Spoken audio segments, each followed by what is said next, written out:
Ruth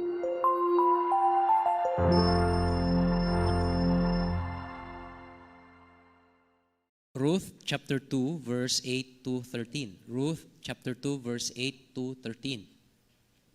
Natapos na po natin yung chapter 1. Ano ba ang nangyari sa chapter 1? Naomi with her family, iniwan nila yung Bethlehem, Judah. They crossed the Jordan River at pumunta sila sa Moab. Sa Moab, namatay si Elimelech, the head of the family.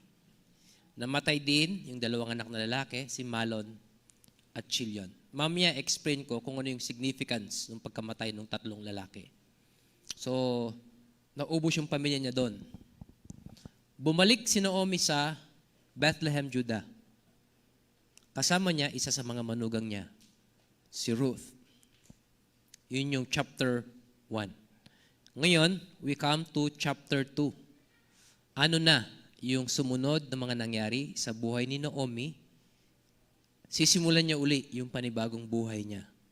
Umalis siya ng Bethlehem, Judah. Sagana sila. Ang sabi niya, I came out full. And the Lord brought me back empty. Walang-wala na siya pagbalik niya sa Bethlehem, Judah. Ruth chapter 2 verse 8. Then said Boaz unto Ruth, Hearest thou not, my daughter? Go not to glean in another field, neither go from hence, but abide here fast by my maidens. Let thine eyes be on the field that they do reap, and go thou after them. Have I not charged the young men that they shall not touch thee? And when thou art athirst, go unto the vessels, and drink of that which the young men have drawn. Then she fell on her face, and bowed herself to the ground, and said unto him, Why have I found grace in thine eyes, that thou shouldest take knowledge of me, seeing I am a stranger? And Boaz answered and said unto her, It hath fully been showed me all that thou hast done unto thy mother-in-law since the death of thine husband, and how thou hast left thy father and thy mother, and the land of thy nativity, and art come unto a place which thou knewest not heretofore. The Lord recompense thy work, and a full reward be given thee of the Lord, God of Israel, under whose wings thou art come to trust. Then she said, Let me find favor in thy sight, my Lord, for that thou hast comforted me, and for that thou hast spoken friendly unto thine handmaid, though I be not like unto one of thine handmaidens. The title of our message this morning, Amazing Grace. Mari na po tayong maupo. It has been said that the definition of grace is undeserved favor or unmerited favor. Ito yung pabor binigay sa'yo, hindi mo deserve. Binigay lang sa'yo. Binigay sa'yo yan out of the generosity and kindness of the heart of the giver. It has nothing to do of your status or what have you have done. Wala kang ginawa para ma-deserve mo yon. It was just given to you. On the other hand, it has also been said that grace is God's riches at Christ's expense. Ito yung yaman ng Panginoong Diyos na naranasan natin, pero ang nagbayad nito ay ang ating Panginoong Jesucristo. Yung yaman ng langit, ipinangako ng Diyos sa atin, pero ang nagbayad nun ay ang ating Panginoong Jesucristo, ang kamatayan ng ating Panginoong Jesucristo. John Newton said that there are many adjectives to describe grace, but amazing is definitely one of them. Amazing yung grace ng Panginoon sa mga buhay natin. Pero isa sa mga paborito kong definition ng grace ay yung definition na binigay ni Pastor Ferdy Cunanan. Ang sabi niya, grace is something that is given by God to enable us to do what we cannot do on our own. Ito yung bagay na binigay ng Diyos sa atin na wala kang magagawa sa buhay or hindi mo magagawa yung mga gusto mong gawin kung wala ito. Sa madaling salita, lahat ng nagawa na natin sa buhay natin is because of the grace of God. Lahat ng meron tayo ngayon, it's because of the grace of God. It has nothing to do of what we are capable of. Walang kinalaman sa galing natin, sa husay natin, o kahit na anumang abilidad na meron tayo. Sukdulang abilidad natin ay biyaya din na galing sa Panginoon. Sino po dito ang naranasan ng mag-toothbrush in your lifetime na walang toothpaste ang ginamit mo, asin? Okay. So parang obvious na obvious yung mga may edad na, no? Nung panahon na yan, mahal po ang toothpaste noon. 30 years ago, 1990s, ano pong sikat na toothpaste noon? Yung mura. Maxam, di ba? Maxam. Yung toothpaste na basta na lang manghang. Hindi mo alam kung may epekto, tumatalab or hindi, basta manghang lang siya. Ano? Nung bata ako, naalala ko, ang palagi naming toothpaste yung nakasachet. Yung ikakat mo yung isang dulo niya, tapos doon mo palalabasin yung toothpaste. Pagkatapos, lalagyan mo ng toothpaste yung toothbrush mo, yung kakarampot lang, tamang-tama lang nabubula sa bibig mo. Konting-konting toothpaste lang. Pagkakasyahin mo na yon. Pero ngayon, kapag nag-toothbrush yung mga bata, kung gaano kahaba yung brush ng toothbrush nila, ganun din kahaba yung toothpaste na ilalagay nila. Am I correct?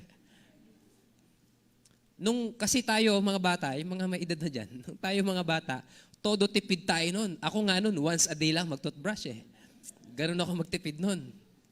Kapag talagang walang-wala, twice a week lang. Hindi, biro lang. Baka maniwala kayo. Kaninang umaga kasi, habang naliligo ako, sinabay ko na lahat. Nag-aahit, pag-toothbrush. Nung nalagyan ko ng toothpaste yung toothbrush ko, dahil hindi ko dala yung salamin, napadami yung lagay ko ng toothpaste. Ganyan kahaba yung brush, lumampas pa sa brush yung toothpaste, ang dami. Hindi mo naman pwedeng ibalik yung toothpaste sa tube. Mahirap ibalik.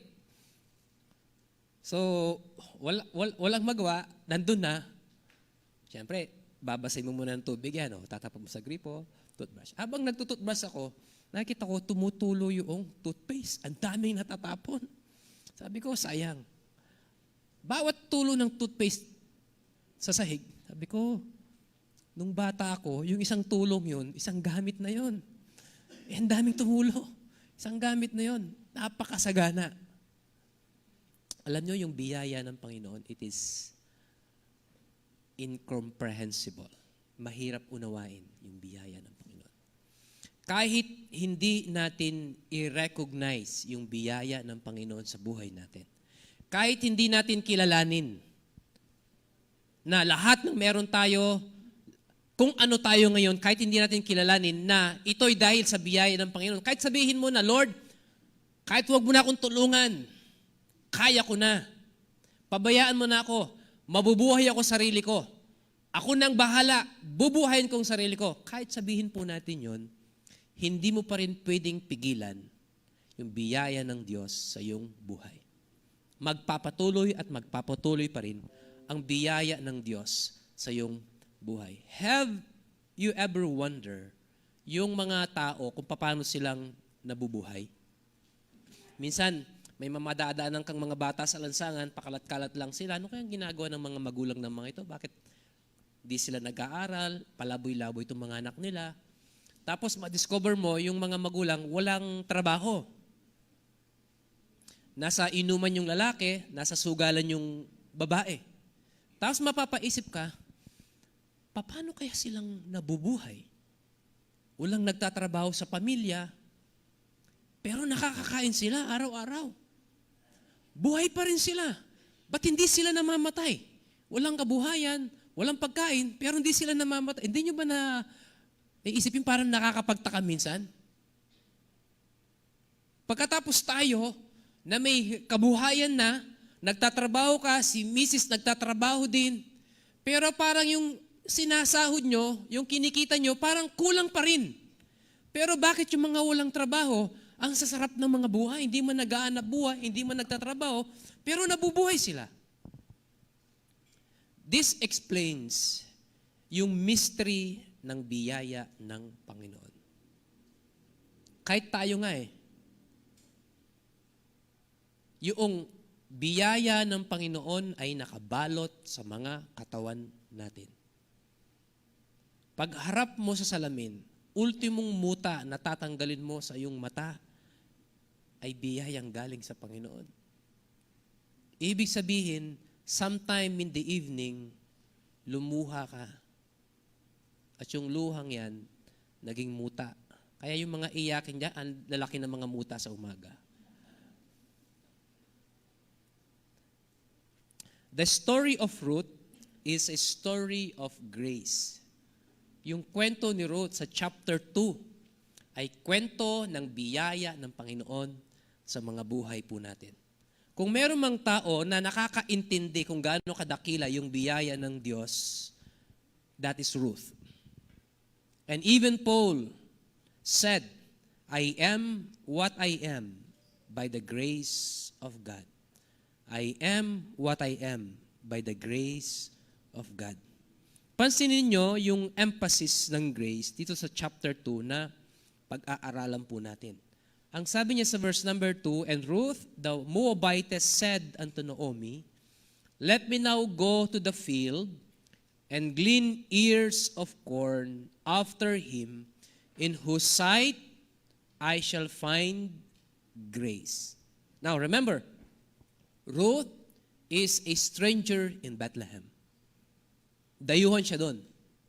Hindi siya original doon. Ang original doon si Naomi.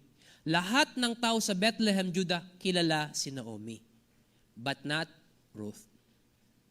Kaya ang introduction sa kanya ng chapter 2, Moabitess. Tinawag siya sa kanyang nationality. Ngayon, pinag-aralan natin na yung mga Moabites are a race of people that are condemned and judged. Maging ang ating Panginoon, sinabi niya na hindi magkakaroon ng puwang ang mga Moabites sa mga Israel. They're not even going to have any office.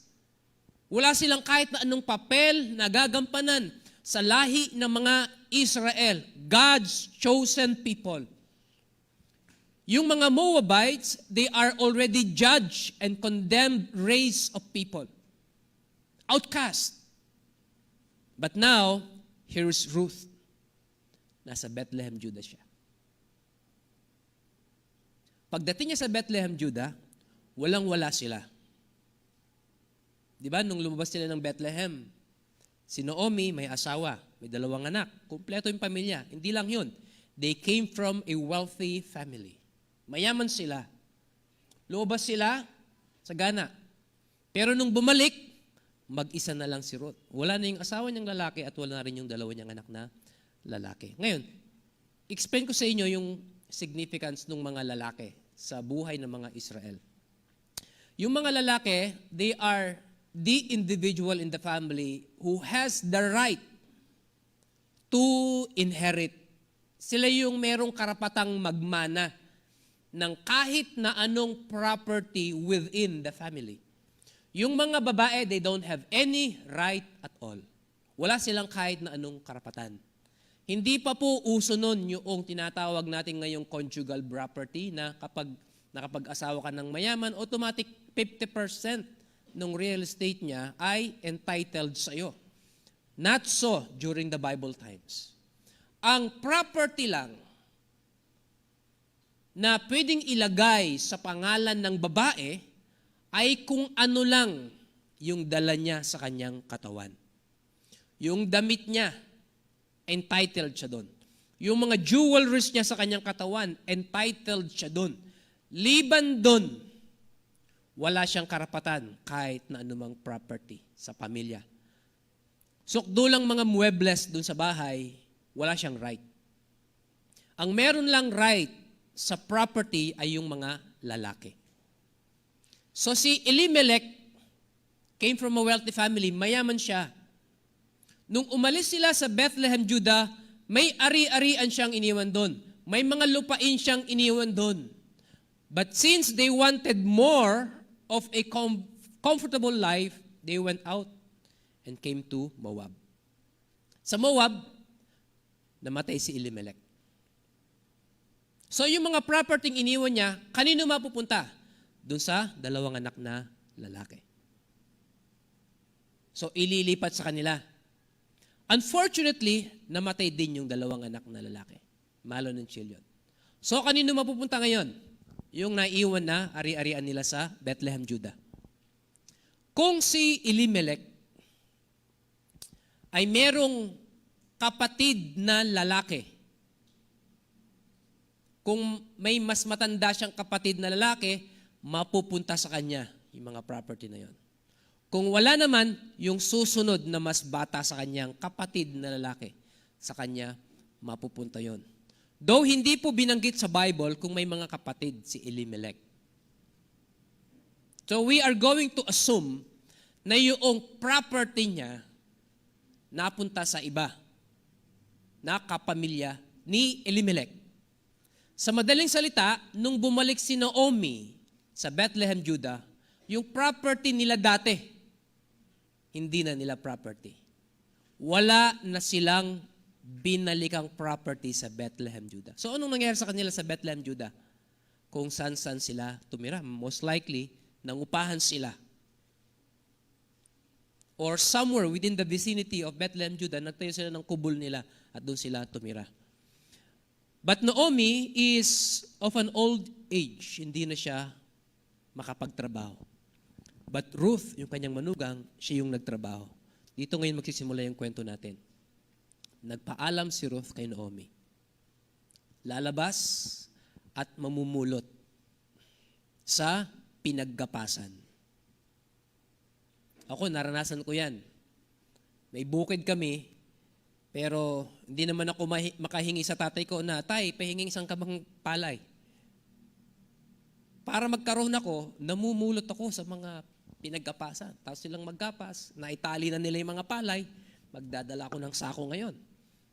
Yung mga tangkay-tangkay ng palay na naiwan sa pinaggapasan, pupulutin ko yun. Pag naipon mo yun sa sako, papaluin mo yun, hindi ko alam kung anong tawag nila doon, para matanggal yung mga butil-butil din, isasako mo. Pag nasako mo na yun, hihintay mong humangin, bibistayan mo para matanggal yung mga, yung ipa-ipa. Pagkatapos, kinabukasan, ibibilad mo. Dating ng hapon, ipunin muli, pwede mo nang ibenta. Yung kalahating sako, baka magiging ano lang yun, mga ilang salop lang yun, binenta mo. Siguro, palad ka na kung meron kang 50 pesos na pagbentahan. Kahirap maghanap buhay.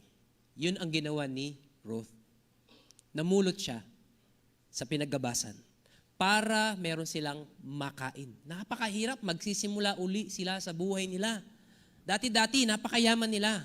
Pero nawala lahat dahil umalis sila sa Bethlehem, Judah. Ngayon bumalik sila, they need to start all over again.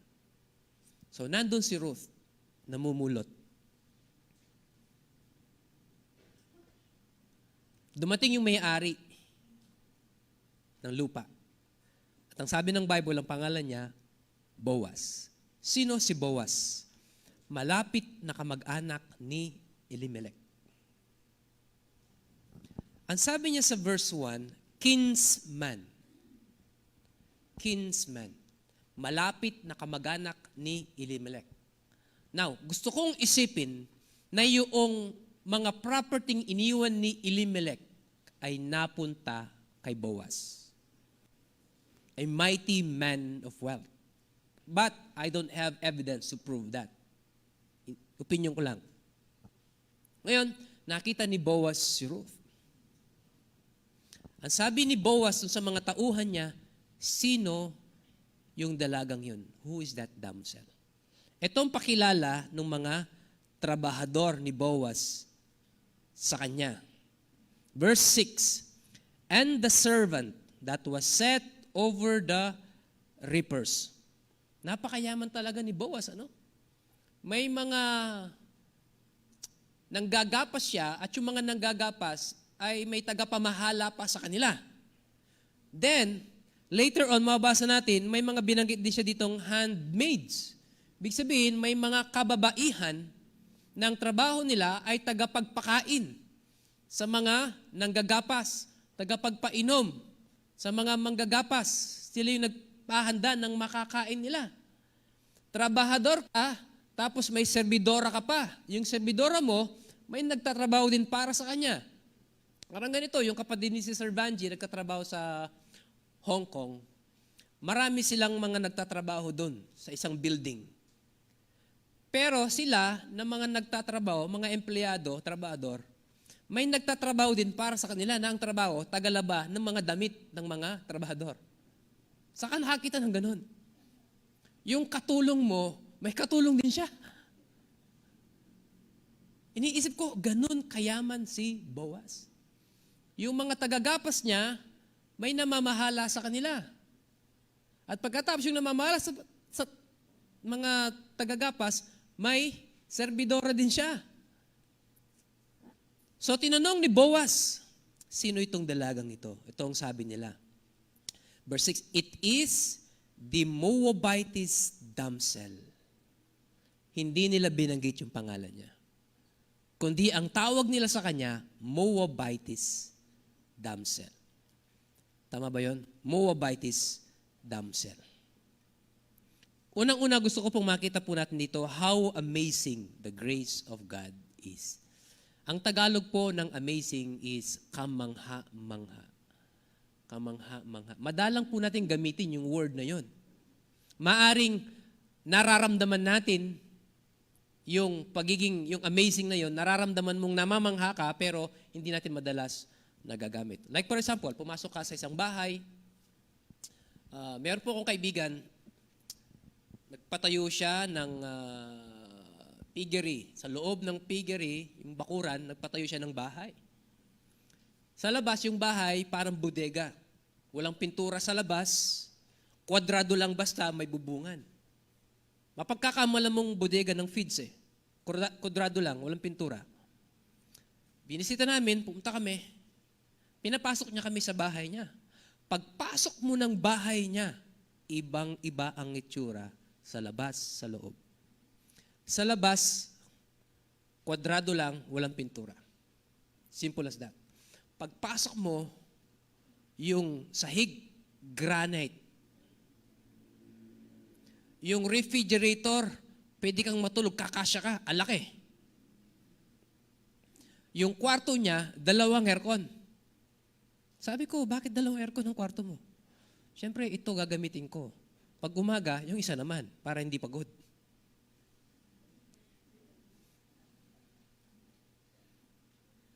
Parang ibang mundo pagdating sa loob. Pagpasok ko pa lang ng pinto, hindi mo ini-expect na ganun ang itsura sa loob. Ini-expect ko, walang pintura, basta na lang pinalitadahan. Papasok ka, o siguro mga sabit-sabit lang yung mga damit. Yun expression ng amazing. Mamamangha ka. Naranasan nyo na ba yon? Yung pumasok kayo sa sangba? Meron kang nakitang tanawin na nun mo lang nakita. Meron kang naranasan na nun mo lang naranasan. May naramdaman ka na nun mo lang naramdaman. Amazing. Yung grace ng Panginoon Kapag dumating sa buhay ng isang mananampalataya, mamamangha ka. Because God's grace is amazing. Si Ruth, naranasan niya yun. She totally thought that she is an outcast. She came from a condemned nation. She's supposed to be rejected sa Bethlehem. In fact, ang sabi ng mga servant ni Boaz sa kanya, the Moabitess damsel, yung babaeng galing sa Moab, hindi man nila ginamit, tinawag yung pangalan niya. But, ito sabi ni Boaz, verse 8. Then said Boaz unto Ruth, hearest thou not my daughter? Ano yung significance nung tinawag siya na my daughter? Si Boaz, he extended his grace to Ruth as if he considered her to be one of his family. Technically speaking, bahagi talaga siya ng pamilya ni Boaz. Because Boaz, nasa lineage niya si Elimelech. Si Elimelech, manugang niya si Ruth. So technically, kamag-anak niya. At yun ang tiningnan ni Boaz.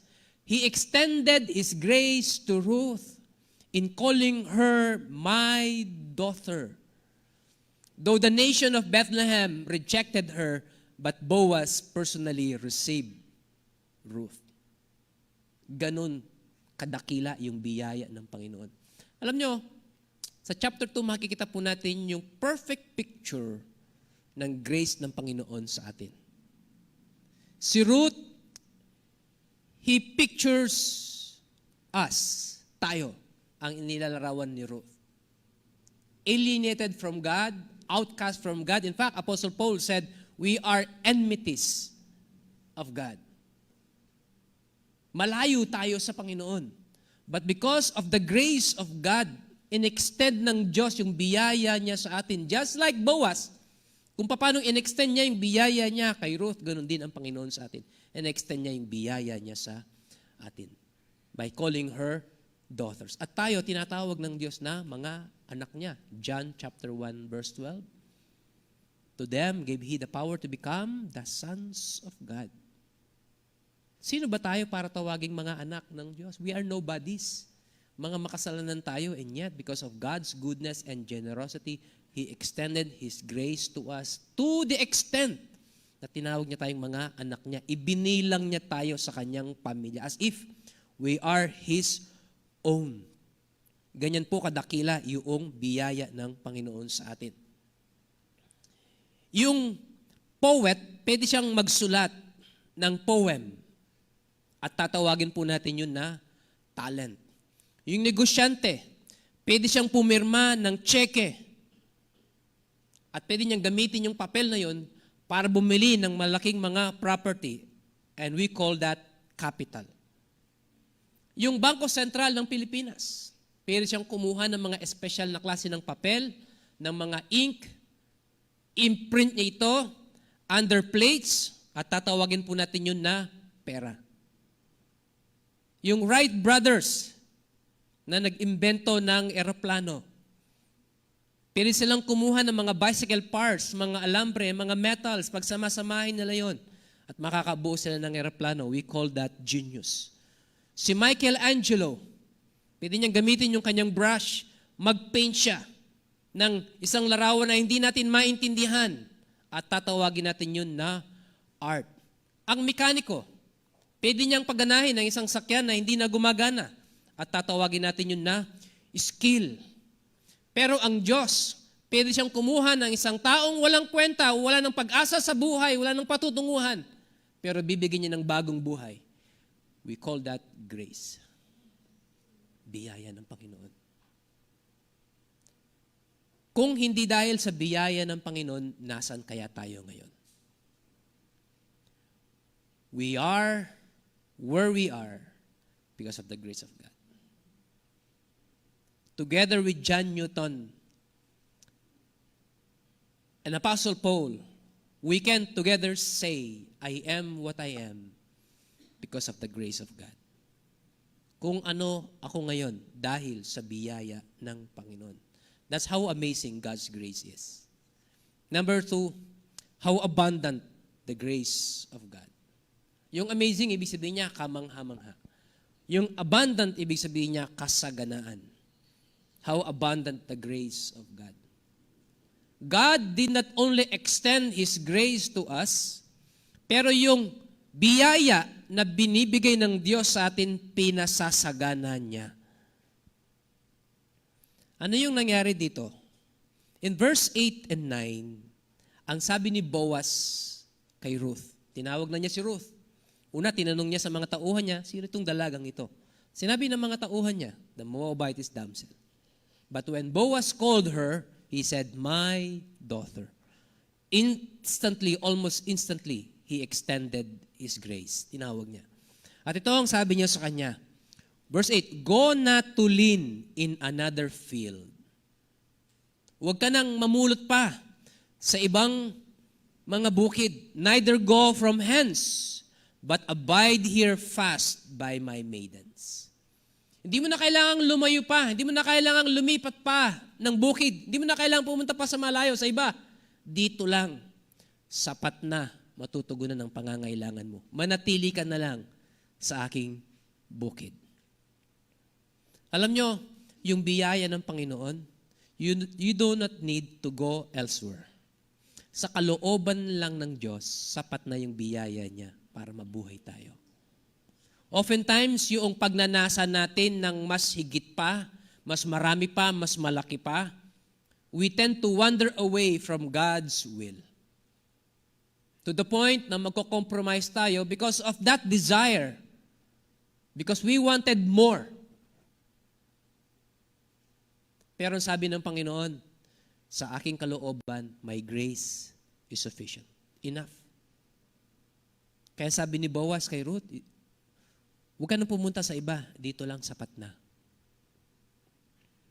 So, yung grace na in-extend ni Boaz kay Ruth, it brings her direction. At yung grace naman na in-extend ng Panginoon sa atin, it brings direction in our life. Yung biyayang yun ng Panginoon ang nagbibigay ng direction sa atin. Alam nyo, I can't imagine kung ano yung magiging buhay ko kung hindi dahil sa biyaya ng Panginoon. It's all by the grace of God. Kung ano ka ngayon, kung anong meron sa iyo ngayon, it's all by the grace of God. Minsan, nadidelay yung masaganang biyaya ng Panginoon sa buhay mo sapagkat tayo din ang may gawa na i-slow down yung masaganang biyaya ng Panginoon because of our bad decisions, wrongdoings in life. It does not only brings direction in our life, it brings protection for our life. Verse 9. Ito ang sabi ni Boaz sa kanyang mga tauhan. Have I not charged the young men that they shall not touch thee? No doubt, Ruth is a very attractive young woman. Napakaganda niya. Kung kaya si Boaz, binili na niya kaagad yung mga tauhan niya. Do not touch this girl. God's protection. The grace of God brings protection for our life. Si Paul Harvey, mayroon siyang kinuwento at one time during Second World War. Ang kwento niya, mayroong B-29 bomber. Isang malaking eroplano, mayroon siyang dalang atomic bomb. At ang kanyang target ay yung Kokura, Japan. Doon niya ibabagsak yung bomba na yon.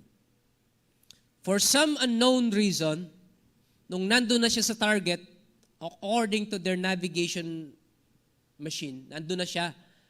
Pero hindi nila visibly makita because of a thick cloud. So, ang ginawa nila, nag-glide lang sila doon. 30 minutes, hindi nawala yung ulap. 45 minutes, hindi nawala yung ulap. 55 minutes, hindi pa rin nawala yung ulap hanggang sa pakonti na ng pakonti yung fuel nila. Para hindi masayang yung biyahe, they went to the secondary target. In case hindi nyo makita yung first target, secondary target. So pumunta sila sa secondary target nila at doon nila binagsak yung bomba, which is Nagasaki. It is the world's second atomic bomb. Yung pinakaunang atomic bomb, binagsak nila sa Hiroshima. At yung pangalawa sa Nagasaki. Weeks later, makalipas ang ilang linggo, they received information from military intelligence na nagpanginig sa buto ni Paul Harvey. Ito ang sabi niya, thousands of Allied prisoners of war, the biggest concentration camp, ay inilipat sa Kokura, Japan, kung saan ibabagsak nila dapat yung bomba. Pero hindi nangyari yun because of a thick cloud. Anong ibig sabihin nun?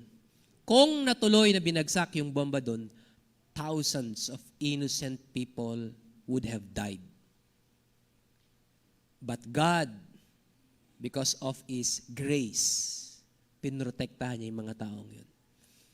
Nagpadala siya ng makapal na ulap doon. That resorted them to hit the secondary target.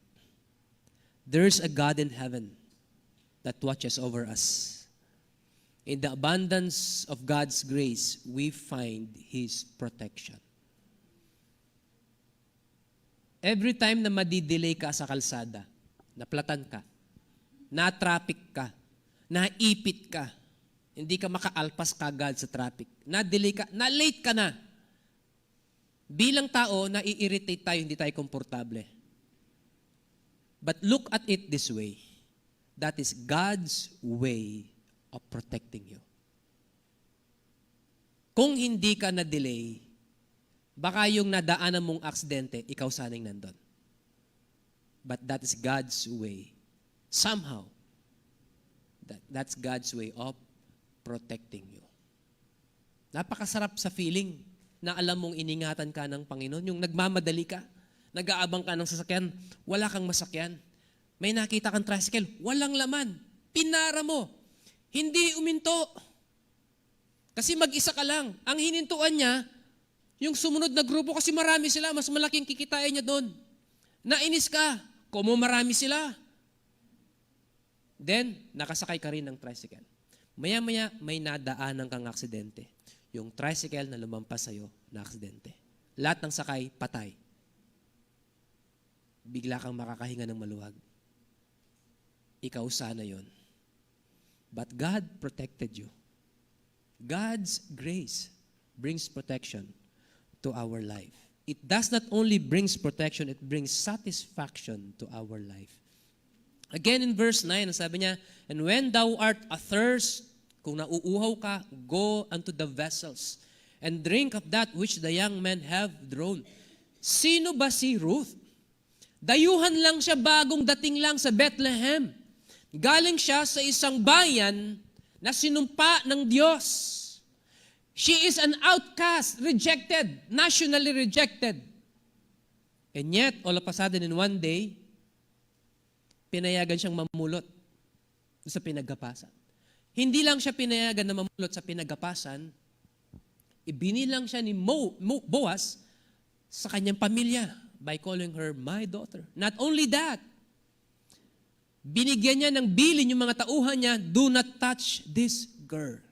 And not only that, kapag nauuhaw ka, yung pinag-iinuman ng mga tauhan ko, pwede kang uminom dito hanggang sa matighaw yung uhaw mo, masatisfy ka. The blessings of grace in the life of Ruth happened in just one day. The New York Times estimated that about 5 million people living in America today tried to kill themselves because of dissatisfaction in life. Alam nyo, record history ng pandemic, marami pong nag-suicide, hindi lang binabalita. Why? Because of dissatisfaction in life. Harry Truman, isa sa mga naging presidente sa United States, ang kalaban niya noon ay si Dewey. Nabalita sa headlines, Dewey defeated Harry Truman. Natalo siya sa election. First thing in the morning, ang ginawa ni Harry Truman, pumunta sa White House para batiin yung bagong presidente. Upon arrival sa White House, to his surprise, yung presidente pala na babatiin niya ay siya. Nung binilang nila yung balota, nanalo siya. Hindi si Dewey ang nanalo.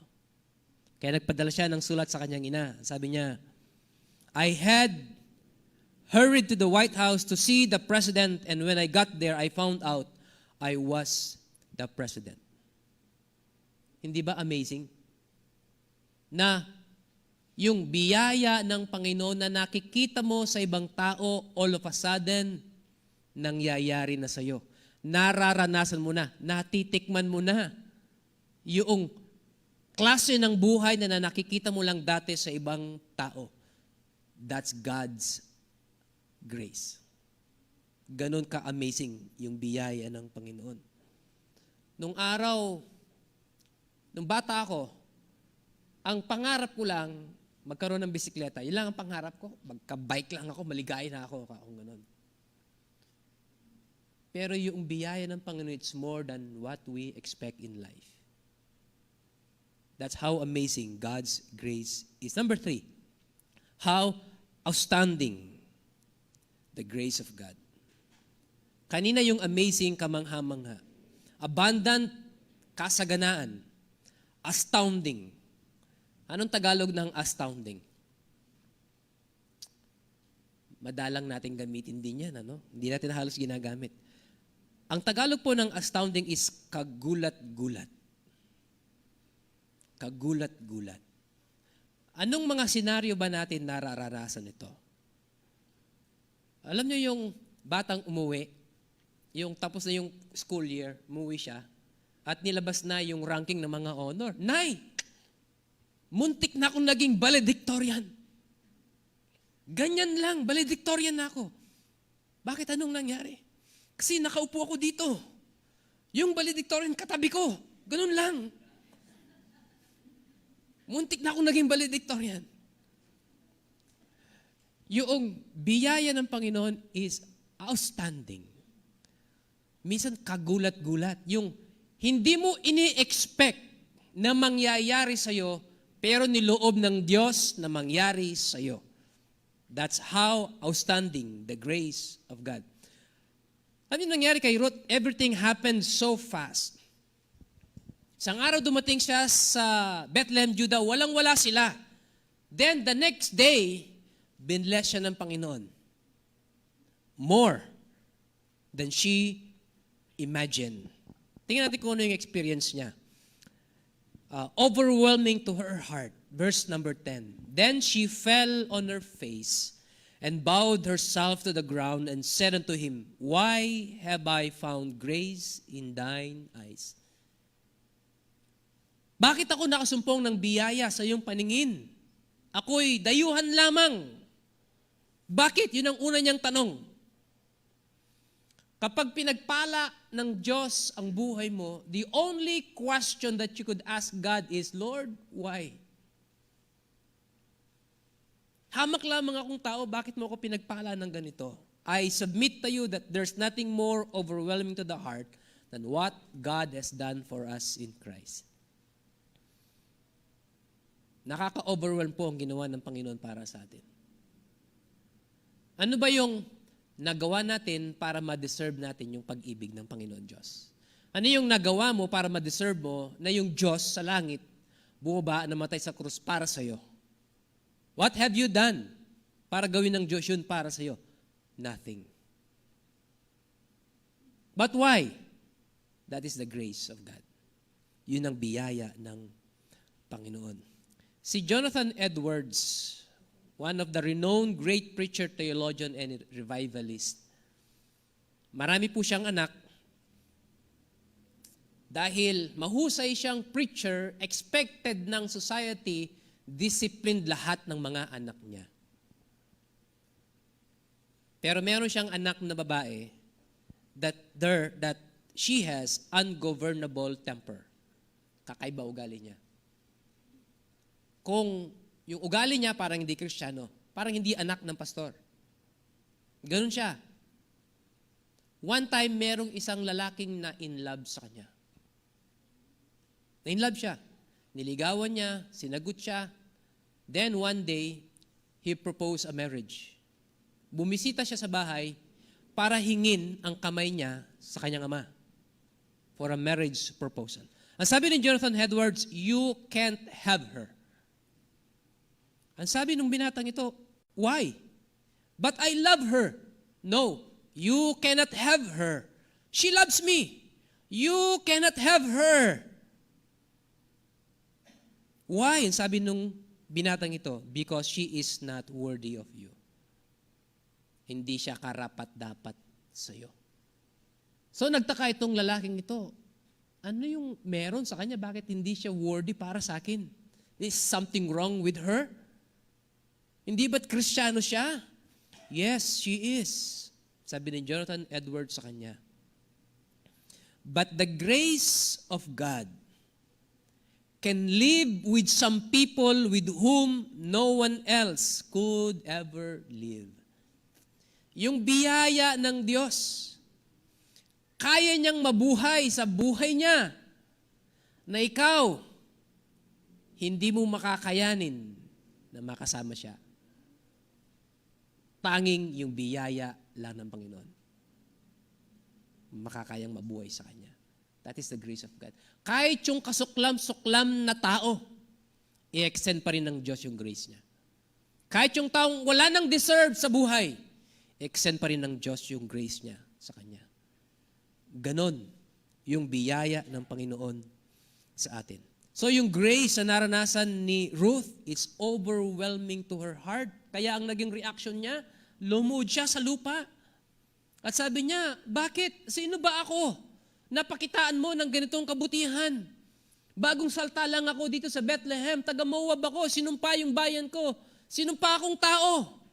Pero bagong dating lang ako, ipinapakita mo ang napakadaming kabutihan na ito. Lumuhod si Ruth.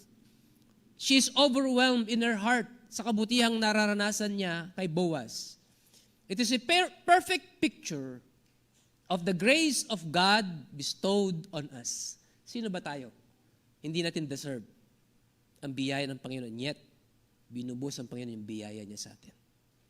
Then not only overwhelmed, but overflowing from her heart.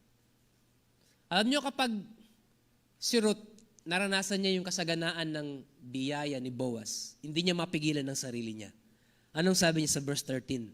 Let me find favor in thy sight. Hahanap ako ng paraan para maibalik ko itong kabutihan na ito.